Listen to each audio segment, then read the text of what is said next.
was able to hire a COO to, to do the business, the day-to-day business work, so I could do the things that I do well. I recognized I was not a supermom, and I could not do everything.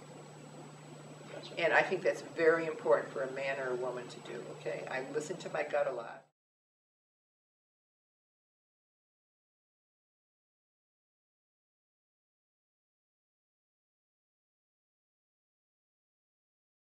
What's your biggest piece of advice for a woman entrepreneur? Believe in yourself.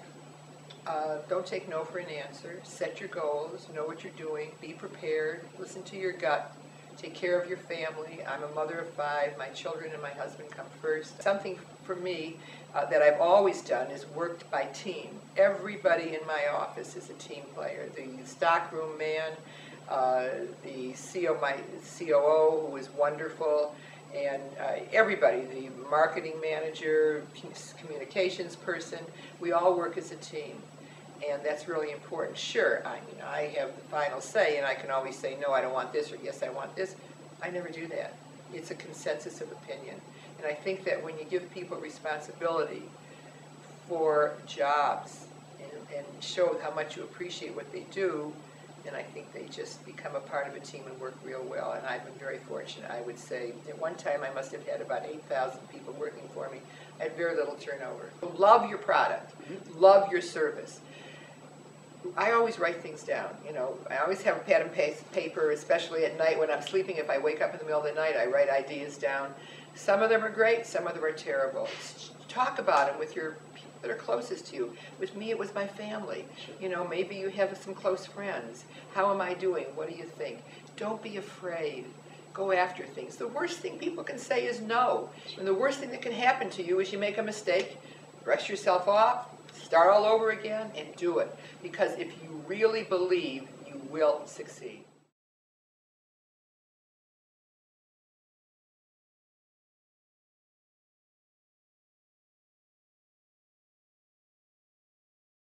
What was the biggest mistake you made looking back, as far as growing the business? Biggest mistake I made was for $25,000. The parent company wanted me to take the whole state of Michigan, and I said, "You're kidding! All I want." This was in '67, '66. "You're kidding! All I want is where I live. I have a few classes where I live, and I'll make this a business." And I was very short-sighted. I never will ever be short-sighted again. And since that time, it cost me millions to buy the rest of Michigan, which I eventually did. And that's your biggest takeaway, is just really the short-sightedness? Yeah, you're right.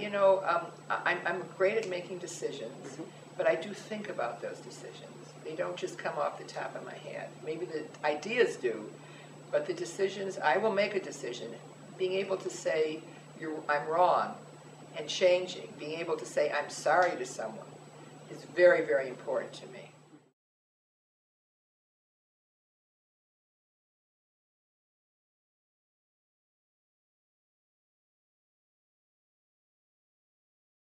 I'm very big in philanthropy. I think that's very important. Even if you don't have money, you can give some time.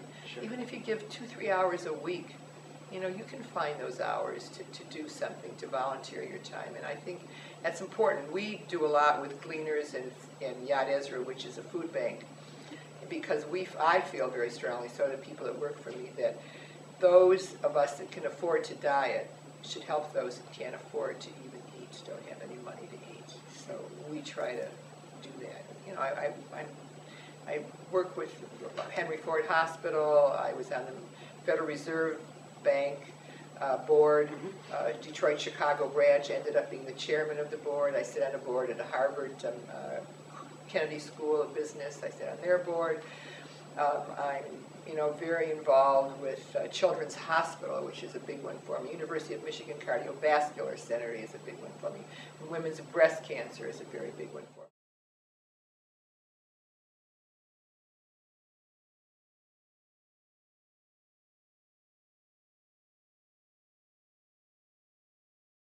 What's next?